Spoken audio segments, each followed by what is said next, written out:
and welcome to the True North Show. I am your host, Megan North, and I would like to thank our sponsors of the show, Quantum Awakening, Beth Lewis, Anne C. Clark, and our lovely guest who paid to be featured on this episode. Today, I am joined by an incredibly inspiring woman who I've had the pleasure of knowing for about 3 weeks now. Chris Brandell is an intuitive abstract artist whose minimalist compositions are intimate expressions of her interaction with the natural world, exploring the dynamic interplay between presence, intuition, and quiet space. Her limited palette and the texture and marks she makes are informed by the things she loves found near her studio. So shells, driftwood, pieces of concrete, and wire, and more. Chris also feels the energy connected to the words, quotes, and poetry, music, and lyrics. She represents these physical and heartfelt inspirations abstractly with oil paint and a variety of drawing media on large-scale two-dimensional surfaces. She emphasizes the authenticity of intuition over planning, believing that a painting's truth lies in its lived discovery, not in the mind's design. Fundamentally, Chris paints about all types of love: spiritual, romantic, platonic, and self-love. She is interested in the idea that divine perfection, essentially the ultimate form of love, exists in every aspect of life. Her mantra is do what you love and forget the rest. And this is the truth of Chris's work. No matter where it takes her, it is always about love. Welcome to the show, Chris. I'm so excited that you're joining us today. Thank you so much for having me, Megan. I'm delighted to be here. Gosh, what an introduction. I mean, I love the work and the artwork that you do. It's incredible. But was it really difficult or is it difficult to put it into words about the art that you do and what it actually means? It's not really anymore so difficult for me, but it used to be. It was years before I could really figure out sort of what I was painting about. I knew the whole time, but I didn't know how to talk about it. I didn't know what my artist statement was, and one day it just kind of all came together. I was thinking about this idea of divine perfection and love and creation and, how we were all made as creators. And it just kind of all came together for me at one moment. I literally think it was like 20 years of thinking about it. And then in one day I had it, Yeah. And so now I can really write about it. Like the words that you were reading come very easily to me. And because it's really true for me, that is who I am and what I do. I noticed on your heading when the show was introduced, I think one of the phrases, it almost brought tears to my eyes, was the first phrase that came, your soul knows what to do, or something like that is what it said. And that is just so true. And it's so true for me. And I feel that when I'm working. And so the words come easily now because of that, right? Because I know what it is that I'm doing and why and how. And it's interesting, isn't it? Because I could imagine that you would have two types of people who, okay, let me rephrase that. I would imagine that people who love art, some are just, I love what I see and that's it. But then I would imagine that there are others that are like, well, what inspired you and why did you paint it like this? So I suppose having a narrative is actually important for those people. It is. And there's really sort of a third option too. There's people who just look at it and say, I love it. There's people who look at it and say, tell me what it means. If I feel something, tell me what it means. And then there's both of your examples. And then there's the third person who says, I don't know what it means, but I'm really in touch with this piece. I want to take this piece home. I feel something, right? So the words help all three of the situations. It's interesting. Sometimes I don't like to tell people first what it means to me. I want them, I'll sort of, if I can engage with them, I'll ask them, what is it? Tell me what it means to you before I tell you. Because sometimes if I say my meaning, it's completely different from what was going on in their life and their brain and how they're attached to it. And I don't want that, right? I want my work to feel authentic to you, whatever you're feeling in the moment, right? So one way that I've bridged that gap, really, because it's hard for many people, it's hard to look at a piece of, a large piece of art that just has some marks, and sometimes they're pretty odd and random, and to look at that and say, what in the heck is this about? So one way that I've sort of bridged that gap is my connection to words. I feel a lot of energy with words, whether they're lyrics or poetry or just random writing sometimes. And so I found that if I pulled phrases from my favorite poems that were meaningful to me, that I felt the energy of in the piece, it gave a little hint sometimes about what the piece was about, or at least it led people down a certain path about it. So that's one way that I think that people can kind of get a feel for my work, because they can read a title that is more than just one word, mostly, and say, oh, I know that phrase, or that feels good to me, or whatever it may be. Yeah. And I suppose at the end of the day, if they love it and they've got their own interpretation, it doesn't matter. Like, it's about them anyway, isn't it? That's right. I mean, in fact, I want people to have their own interpretation. I want them to love it in their home, in their space, for their reason. Artwork lights up our spaces, right? It brings energy into our homes. And if we're attached to it for our own reasons, that's a really good thing. That makes the space you live in feel great, So yeah, I do. I want people to have their own interpretations, for sure. Yeah. So let's go back to where it all started. So what was the defining moment that led you to pursue this true passion and purpose that you have? I knew for a long, long time that I wanted to really be a full-time artist and I live in Marco Island, Florida, which is a beautiful place in the US, an island. It's a resort island. It's gorgeous. Big beach. And I knew that I wanted to do that for years, maybe 20 years. But it seemed very, very, very far away. I was working in business. I owned a business with another woman, a very good friend of mine. And that was what we were doing. That was what we were all supposed to do with our lives, and that's what we were doing. And I'm very successful at it. And we were in the Washington, D.C. area, in the capital. And I had a very bad car accident. It was unexpected. I got T-boned by a dump truck. My car got pushed 20 feet into the woods. It crumpled up like a little matchbook. And I walked away from the accident, bruised up, obviously, but to the hospital, walked away. But that moment of being scared, when I thought, I'm about to die, as I saw this dump truck coming at me, I thought, I'm about to die. And you don't think what you think you're going to think. What came across my mind was just, please don't let this hurt. If I'm about to die, please don't let this hurt. But after, when I was sitting, I survived it, right? And after, I was sitting in the hospital, and I thought, my gosh, this is my wake up call. Like, life has to be more about what got me to this moment. What am I doing? I have a chance to really live here. I almost had a chance not to be living anymore. So that really was a very particular moment where I made the decision that it wasn't going to be some far off dream, that I was going to actually live what I felt like my purpose was.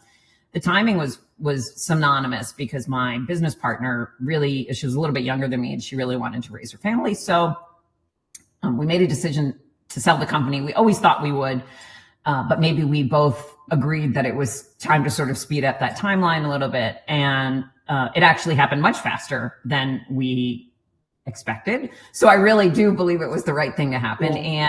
And from there, I found the place in Florida that I wanted to live here, built my home, and became a full-time artist. As soon as I actually became a full-time artist as soon as the day I stopped working in the business. So wow.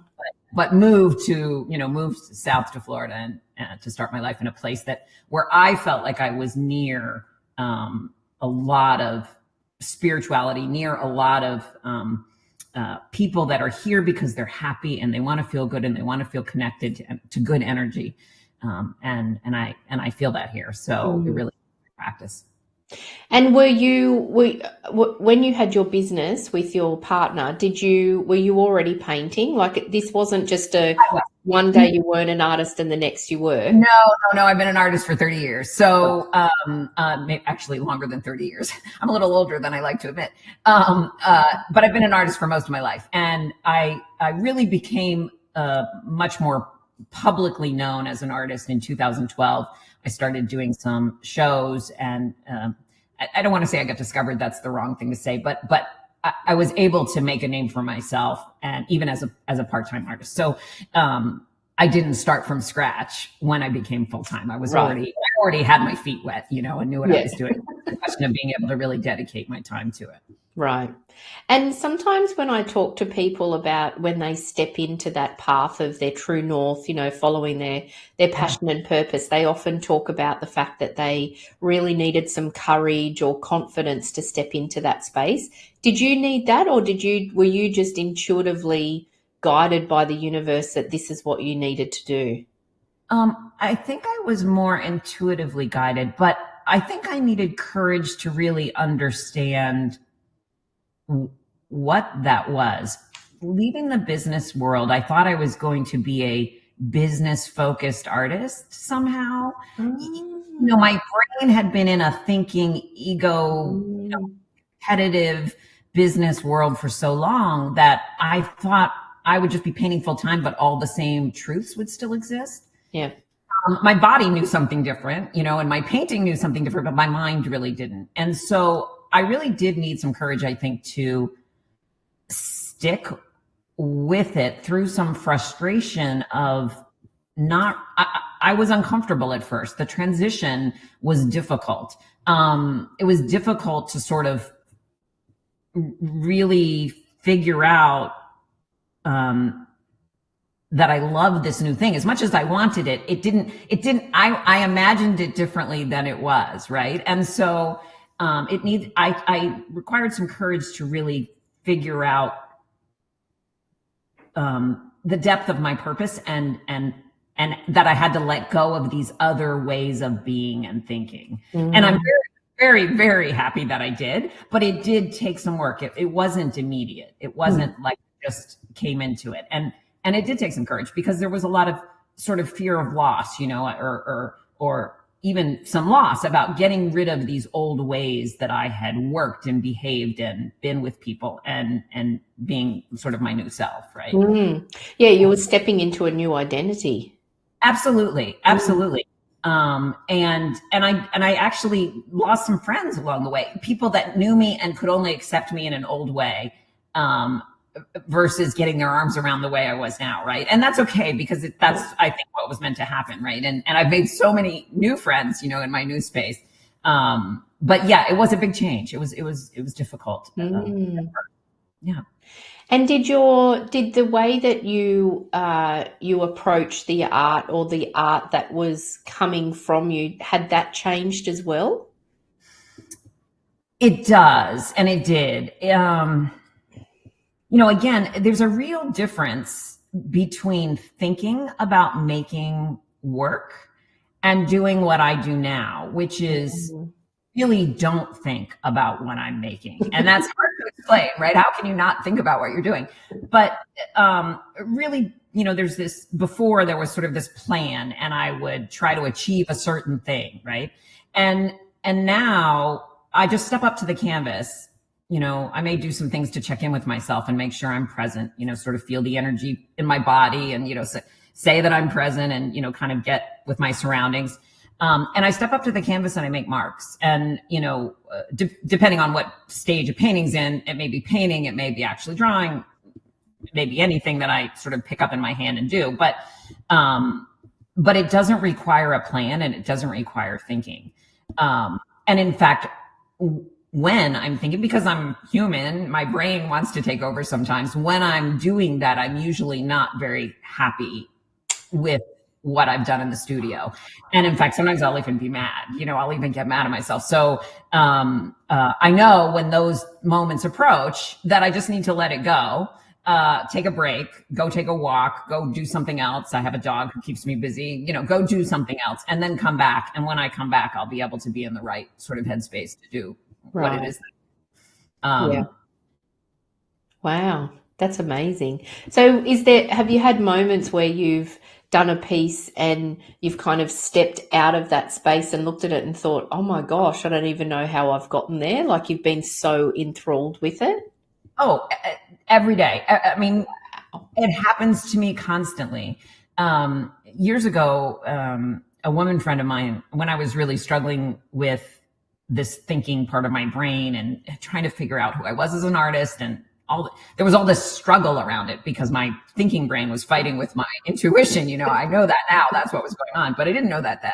Yeah. And she said, Chris, blindfold yourself with something and go up to the canvas and make some marks for 10 minutes and then take the blindfold off and see what you did. And I resisted that idea for a while. And now I know when you resist something, it's usually because you're meant to try it, and finally I did pick up, I had a t-shirt laying in the studio and I picked up the t-shirt and just tied it around my head to block my vision. And I had a piece of charcoal in my hand and I went up to the canvas and started making marks and, felt kind of silly. But when I took the blindfold off, I created something that I actually liked. And I said, oh my gosh, this is what it's all about. This is not seeing, not thinking, and just letting your body make the marks that it wants to make, letting your intuition do that, is really what creates artwork. And so, for me, that's what creates artwork. And so there are many days in the studio, I don't have to blindfold myself anymore because I sort of know how to be more present now. I'm used to that practice. But days when I'm so in the flow of what I'm doing, to your point, that, when I take a break to go to the bathroom or, to get a drink and I come back, I'm like, oh my gosh, did I do that? It's just incredible. Yeah. So it is a really great experience. And absolutely, my favorite pieces have lots of those experiences in them. I could imagine. Yeah, absolutely beautiful. And so how do you maintain balance and prioritize your mental health in the midst of pursuing this dream and this journey and these passions and purposes that you have? Yeah. It's a great question because I'm a person who wants to work 8 hours a day. I'm a person who wants to achieve things, right? And so, I can't do that. My intuition simply can't, take that kind of work. It's not the way it works. And so, a couple of things. I definitely prioritize my fitness. I like to feel good. I feel like if my mind and my heart and my soul are going to be working together, everything needs to be healthy and feel good. So I really prioritize my fitness, healthy eating. I try to get good sleep, and I purposefully do those things with some thought so that I can stay healthy and thus put healthy things out onto the canvas. I also meditate. I love there's a particular protocol called theta meditation, which I do very frequently. I probably meditate almost every day. Sometimes it's only for 5 minutes, but sometimes it's longer. And then it's not necessarily before an art session. It may be in the middle of the studio day if I feel like that's what I'm called to do. And so that's important for me too, to just, find some peace, take some quiet moments. I walk a lot and I walk on the beach a lot, which is really, really inspiring for me and just lovely. And then simple things like listening to music. I always listen to music while I'm painting. Sometimes it just keeps my brain distracted enough that I'm not thinking. But it also can be very peaceful. Sometimes I just want to hear something peaceful going on in the background. So that's really nice too. Yeah. So then, obviously socializing and being with friends and, I have a dog that makes me very happy. These are things that, are not in the studio that are good, and so it's important to be outside of the studio and be healthy and balanced. So so that I have good studio experience too. You know? Yeah, yeah. Because I could imagine for you, like, I mean, it sounds like from a mental health and well-being point of view, you've definitely got that balance. But I think for you too, it's it's funny, but it's almost opposite to what most people would be managing when they're in the corporate world and sort of, doing things on screen and all of this sort of stuff, that you need to almost have moments of being a 3D human as Yes. opposed to going into being intuitive, because you just can't be in that intuitive space all the time, because you'd never be grounded. No. And it just, you can't hold it that long. Do you know what I mean? Your brain and life generally just won't allow it to happen, and if I do it too long, sometimes I think the universe steps in, somebody will come to my door, like that, knock on my door. So I have to go answer the door. I have to take a break whether I want to or not, Yeah. So yeah, no, you can't stay just maybe like you can't be operating as a business executive 100% of the time at, the top level. You also can't be in your intuition 100% of the time at the top level. You really do need to have the opposite scenario to help you balance. Yeah. Absolutely. Yeah. Yeah. Because it's incredibly draining, isn't it? Like in that intuitive space as well, it can be. It is very much. It takes it all out of you. It really takes it all out of you. I often think I'm not very deep emotionally. I don't know that that's actually an accurate statement, but I'm not very demonstrative emotionally. But I am so in the flow space. I'm not sure I need to be ever more demonstrative. I am already that person. It's just not so much about emotions, but I'm definitely in that kind of quiet place a lot, which is good for my work. It's funny, one of my biggest challenges as an artist has really been social media. That's my age, 60, and I never really did Facebook. And so putting myself out there on social media is really hard. I've forced myself to do it over the years, because it's advertising. It's something I need to do as an artist, but it is really, really hard for me. And these days I never scroll. Like if I never had to log on to social media, I wouldn't, it's almost like a loud noise in my head, and I don't want to do it. It's been really hard for me, but I have to force myself to do it because I really do need that exposure. And it's good to communicate with people and all those kind of things. My clients are on social media and they want to ask questions and do whatever, so it's good to have it. But it's one of the reasons that I might not be as popular as some other artists, because I have a hard time putting myself out there. Yeah. And you look at my Instagram feed, there's very few pictures of me, it's hard for me to do that. So. Yeah. Yeah. Is that about a fear of showing up, or is it just that it's just something that doesn't resonate with you? I think it may be both. I do have a fear of showing up. One of the beautiful things about of painting is that, that's how I show up. I show up in this artwork. And so, there's some safety in that, right? I don't have to know, I'm asking you to take your own interpretation away. I don't have to ever share mine with you, And so I think there is some fear of showing up. I'm not an extroverted person. I'm more introverted, right? And so there is some of that. And it's taken me a long time to really feel confident about who I am, not just as an artist, but certainly as an artist, but also as a person, as a woman. So I'm probably better at it now. I dislike it more. Yeah. And it doesn't resonate with me as much. But I probably am better at the actual putting myself out there now than I have been in the past. Yeah. Yeah. And I think it's just finding that balance that works for you as well. You're right. At the end of the day, it is about the artwork that you're creating. But I think people do still want to know a little bit about the artist behind the artwork. No, they do. And that's fair, right? And in fact, that's what you want. You want to say, even I have artists that I collect work from, and I want to know those artists, not because I'm an artist, but because I'm bringing their work into my home. So it is fair. And it's just one of my challenges that I have to work on. That's all. Yeah. Yeah. I don't think you're alone. I think there's a lot of people that struggle with that. I don't know. It seems so easy for people that are younger than me. It's just like the way they live. And I wish I could do that, And, I think it's probably, I'm 51 and I've not grown up with social media.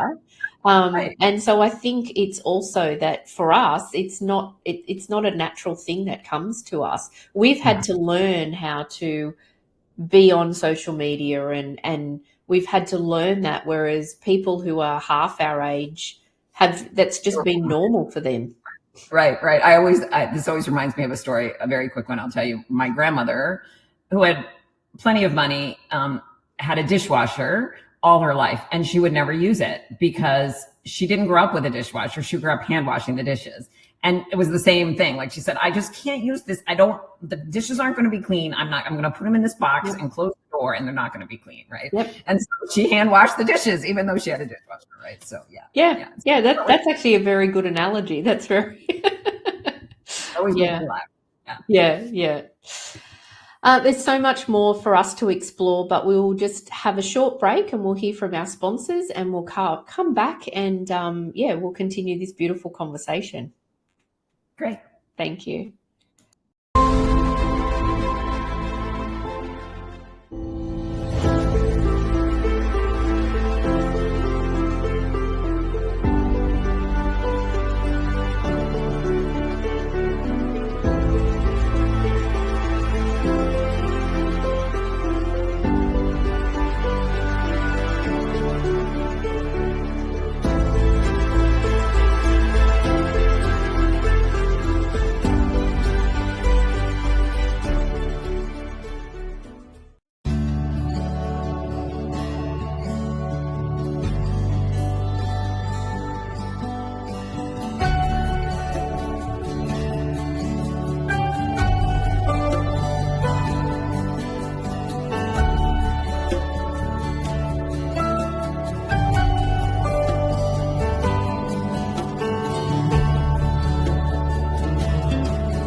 Welcome back to the show. Welcome back, Chris. We are just talking about that balance in relation to showing up on social media and how we, as people who haven't grown up with social media, how we balance that. It's a very interesting conversation, I think. So, Chris, can you share with us a significant challenge that you faced and how you overcame it to stay aligned with your purpose? Well, it probably is the social media. I don't know if that's really significant by most people's standards, right? But I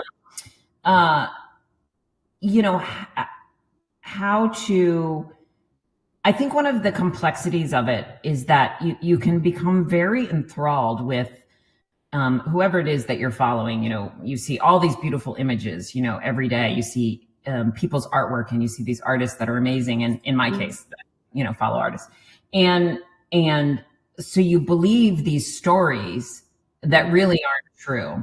And they may be completely made up, in your head or whatever, right? Because you're seeing only one version of a person, right? And so the same is happening for me. People are seeing me on social media and, they have their own idea about what the story is. And that's really, I find that really challenging because I want to present myself the right way. But what is the right way,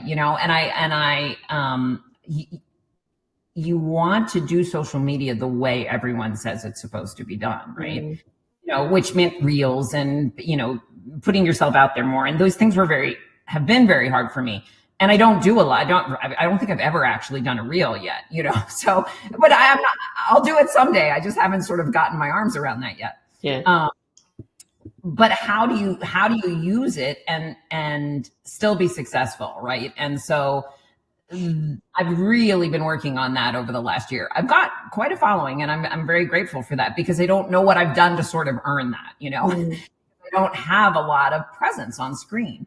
I just feel like you have to, in my case at least, I have to just present the truth. You know, here's the piece, here's what I'm showing you about it.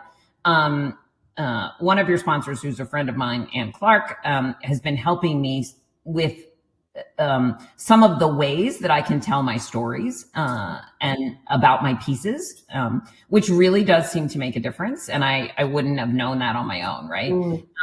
And so I'm comfortable with that. Like, let me tell you about this artwork and my story. But I'm not so comfortable telling you that I went to the park today with my dog, and, you know, and we had ice cream at noon, and, you know, all the things that people put on that are great. I love to watch them, but I don't know how to do that for myself. Right. Yeah. It's just space that my brain is in. So it's hard. You know, there's a lot of challenges in art and the art field. But I've sort of am really over them. There's, you know, obviously technical challenge, maybe with materials or things like that. Those are easy and kind of fun challenges. But, you know, there's a lot of challenges in terms of succeeding in the art field. It's hugely competitive in terms of the fact that the field is so crowded. But I think that the more true you can be to your passion and your artwork, the rest of it kind of just falls into place. And that's what I've discovered over time. I've worked really hard over time, and I've sold a tremendous amount of artwork and been very, very successful. But when I'm the most successful is when I don't really think about that, and I just focus on what I'm doing and the beauty of what I'm doing, and the rest all just kind of comes together with it, right? And that's really been a lesson learned for me over time. Yeah, yeah. And I think that that's a really beautiful point that you make, because realistically, you can't be the artist of the 8 billion people in the world, because that just, we're not for everyone. And I think that, you know, and in a lot of industries, you know, in the industry that I'm in, when I'm not doing this, you know, I'm working with clients to help them find their passion and their purpose. And you know, it's a very big, the coaching industry is very big, but, you know, I don't profess to sit here and say that I can help everyone either, because realistically I can't, but also I'm not the right person for everybody. So it's about sitting in that space and just recognizing it and thinking, okay, well, I feel like the right people come to me that need me, that resonate, that, you know, vibrate, and be the same as you with your art. It's the people that really enjoy what you do and really resonate with you that come to you. That's right. That's right. And one of my art teachers once said, there's always an audience for your art. You may not have them right away today, but there's so many people in the world, there will always be somebody that likes your work. And that really is true. You know, everyone's art will resonate with someone, and that's an amazing thing, you know. So if you focus on what you're doing and the truth of it, and you know, why you love it, then I think people are naturally drawn to it. It's like a magnet. Yeah, exactly. And it's a little bit then the same with the whole social media thing. I mean, realistically, apparently the stats now is that you've got less than 2 seconds to grab someone's attention on social media. So don't agonize over it. Just put something out. Yeah. If you could just put anything out there, I think, you know, it's just crazy. I just don't understand it. I'm so old school. It's terrible. But it's amazing how many clients, not direct clients, not so much people that have said, I saw you on Instagram, I want to buy a piece of your work, but many clients who have gone to look for me because they saw me on social media. They saw my feed and they go to one of the galleries that represents me and go to find work. So it is a very, very good way to advertise in the world. Yeah, absolutely. Oh, absolutely. I mean, it's not, you can't put an ad in a newspaper around the world, like in every physical Right. newspaper in the world. I mean, you could, but that would be an arduous task Yeah. and it'd Yeah. be expensive. So, and there's definitely benefits to it. I think it's just finding your own balance of what works for you and what works with you, and you just go with it. Yeah. Yeah. I think you're right. I think you're right. Yeah. Yes, it's one of my challenges. Yeah. So, do you think that your path to pursuing your passion and purpose has evolved over time? I definitely think it has. Mm. And I think it's continuing to evolve. Mm. No, I don't, I don't see my painting as changing very much. The way that I paint, I mean, I may learn some new things and I may, certain days I may create work that looks a little different or, even now. So right now I have 21 pieces that I've just released to one of my galleries to take a look at. And in that collection of 21 pieces, some are more, have a foundation that's more white in nature and some are more raw on the canvas. Mm-hmm. And so, I have days where I do sort of both kinds of things. So I think my painting, is sort of where it is. It doesn't evolve, but I think I am evolving in terms of, what I'm connected to and how to bring that into my world more. I'm very connected to words. And so I started recently, putting some blog newsletters out on my website. It sounds so silly, but I found that I really enjoyed doing a little bit of writing. Now that shouldn't surprise anyone who knows me because like I say, I'm so connected to words.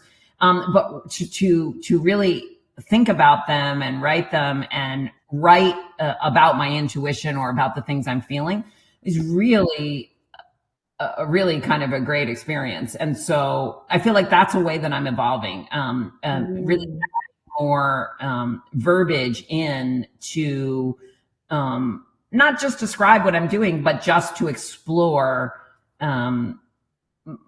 more topics, more things, just to explore more, right? The way that I paint, I'm sort of writing and it's a pretty interesting kind of way that I'm evolving that, I've never done before. So, I do think that's happening. I also think that, the more you practice anything, probably, but, the more that I practice, my being in my intuitive space and painting and writing and these things, just the more opportunity I have to discover the connectivity associated, with those things. I feel very,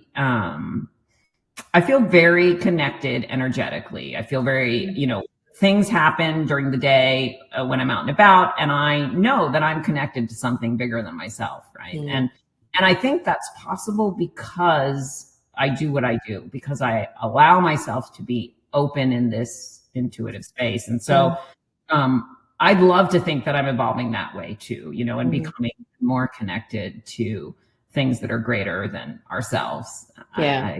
Something pretty powerful about that. Yeah, absolutely. And so how do you get your messages? Are you like clairaudient or clairvoyant or just clairsentient? I don't know. I don't know if any of those words really are all the time. But I get them. It's more visual, I think, probably. Okay. It's not only I'll be asking a question of, the universe. I'll be asking something out loud when I'm driving, and I probably many of your listeners know what angel numbers are. I know you know what they are, and so I'll be asking a question out loud, and then a truck will pull in front of me that has angel numbers on it that, I interpret as an answer to my question, so those kinds of things happen. Also, just sometimes they'll just be, I will have a vision, not sort of a vision of the future or something like that, but just a vision of something that I need to be thinking about or a space that I need to be in. In my brain, I'll have a thought pattern that will arise. And I know it's not, it's definitely from inside of myself, but it's from a place that is not necessarily always accessible. And so it's kind of, I feel like it's connected to something bigger, or connected to, something that I don't quite understand yet. Yeah. And so that's the way I think it happens. Yeah. I've always believed that there are people, like, and many more, yourself included, but many more than us, right? That really are, I mean, the word psychic is an overused word, right? But it really is true. People really do have connections. They use a part of their brain that we don't, have access to. And so, I'd like to think that I'm evolving along that path somewhere. But it definitely, I think the reason is because I'm in this space that I'm in terms of where I've taken my painting and allowing my intuition to sort of take over. That I'm using that part of my brain and that accessing those powers that are greater than me. So you'd probably almost be in that channeling space, wouldn't you, when you're putting something out there that you're being really guided by, not necessarily that thought pattern, but whatever's coming through you, you're just channeling what's coming through you.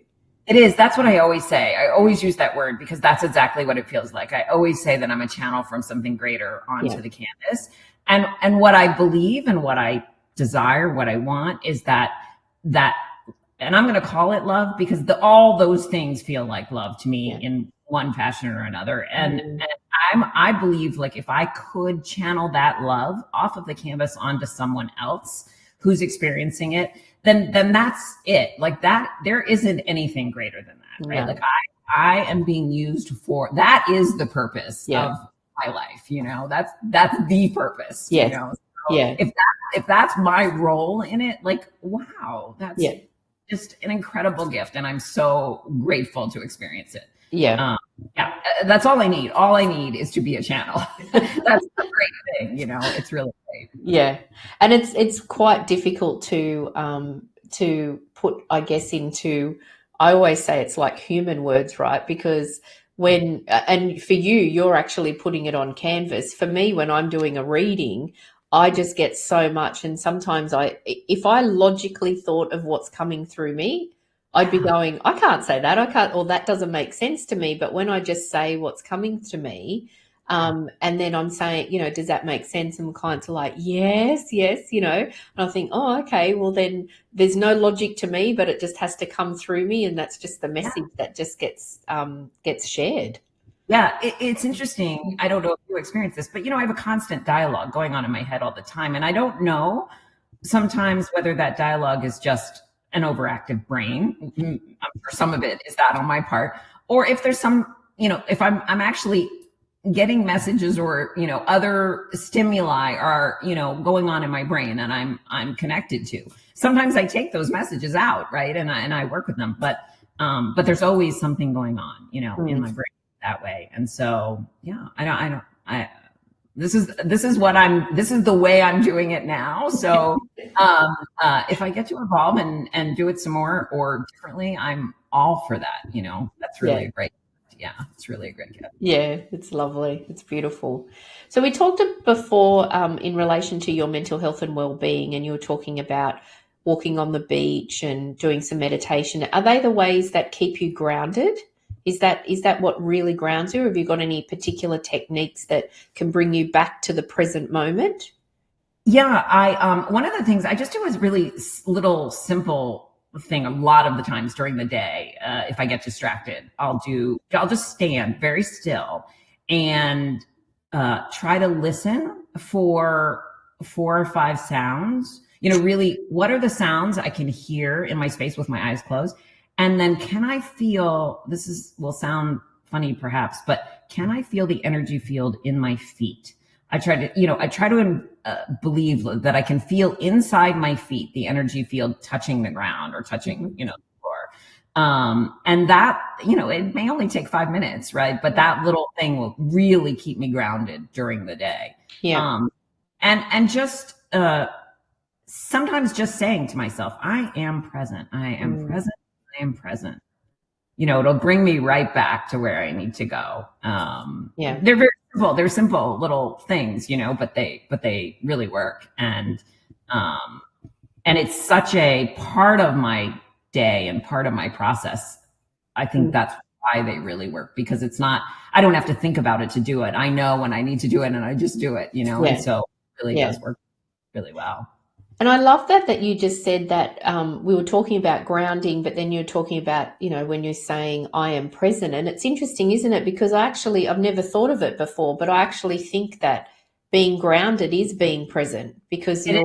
you're here, you're in the moment, you're physically and mentally thinking about being in that moment. So you are present, you are grounded. Yeah, that's the way I think of it anyway. Yeah, Yeah. absolutely. Now, when I meditate, I have to actually physically bring myself back into my body and into the ground, right? Because you don't want to be floating out there. You'll get, God knows what will happen. But during the day, I just think about saying that I'm present, and being present is grounded. Yeah. Yeah. Yeah, that's really good. Yeah. And so what advice would you give to someone who is just starting to explore their passion and their purpose? I think probably the most important thing is to not give up. It sounds cliche, right? But there's so many forces against it, I think. There's so many things in your life, and maybe it's just your egoic brain, but there's so many things that will want to stop you from exploring your intuition or your soul calling or your purpose. And you just have to have the courage to say, no, this is what I want to do. This is what I want to do. Maybe the hardest time to do that is when you're faced with, but I also need to make money and pay my rent and buy groceries, right? But just don't give up on that idea, because it really requires you to be committed to it. But once you are, it takes over, and it's such a beautiful part of our lives that I think everyone can be lucky and explore it. Everyone has it, and everyone can explore it if they choose, right? And so if you are choosing to do it, just don't quit, because the more that you focus on it, sooner or later, it really will just become you, and you will evolve into it and to the space that you need to be in. That's the best advice I can give, right? Just, I love that. Trust it, trust that you're meant to be thinking about it for a reason, and you're meant to be thinking it for a reason. And I think that the world has evolved too, in the sense of a lot of people, they call it, I've got a side hustle, or those, and it's great, but start it as a side hustle. Just at least start it. And if you've got your full-time job because you've got bills to pay, that's fine. But at least start chipping away at it and having it there, that you're because that for you in particular, like it manifested enormously for you, that you, from a business perspective, then could step straight into that because you already had it there, and it already existed. So the universe knew. Yes. I really believe I created it this whole time while I was working and sort of ignoring it and doing other things. In the back of my mind, I was building it and creating it. And I did. I'm 100% convinced I manifested. I really believe that you can truly do anything you want to do. You know what I mean? Like, that gave me the faith to know that anyone can do anything they want to do. And that doesn't mean there won't be work around it, whatever that thing is. But you really can. If you believe it, it is already coming true, and it's a question of whether you want to pursue it or not. And so I love that. Yeah. Manifesting is so powerful. Powerful. Yeah. Okay, so what's next on the canvas for you, so to speak? Well, I'm very excited. So I almost kind of let the cat out of the bag a little bit ago when we were talking about my writing. I'm very excited. I'm putting together a coffee table book, which I hope will come out in 2026. I know it'll be in 2026. It'll be a lot of artwork. Maybe some pieces that have never been seen before from my private collection, and writing around those things, a lot of the storytelling. I'm pretty excited about it. I've been working on it now, and I'm maybe 3/4 of the way through. So I'm excited about that. Also hoping that sometime in the next 6 months or so, I'll be having a solo exhibition. Again, I haven't done one of those since I've been in Florida, and I'd really like to do that. So I hope that will happen, and a lot more painting in the studio. So that's that's where I am right now. Maybe some more, I might try also, this may not resonate with you, but I'm on the west coast of Florida, where I live. And so the gallery that represents me is on the west coast of Florida also. But I'd like to have some representation on the east coast of Florida. Right. So because it's a just completely different market there. Yep. And I'm going. That's one of the things that I have planned, hopefully. Exciting. Yeah. Well, we'll have to have you back on the show once the book is launched, because that will be a great conversation to have around that. I would love that. And I'm really enjoying writing about the things that we're talking about, and other things too. So it's really, I'm really enjoying that a lot. Yeah, fantastic. Oh, it's exciting. So can you believe that we've actually only got a couple of minutes left? So fast. I told you. So I'm going to ask you the same question that I love to ask all of my guests before we finish this conversation. So what is one lesson or truth that you've learned on your journey that you wish you had known earlier?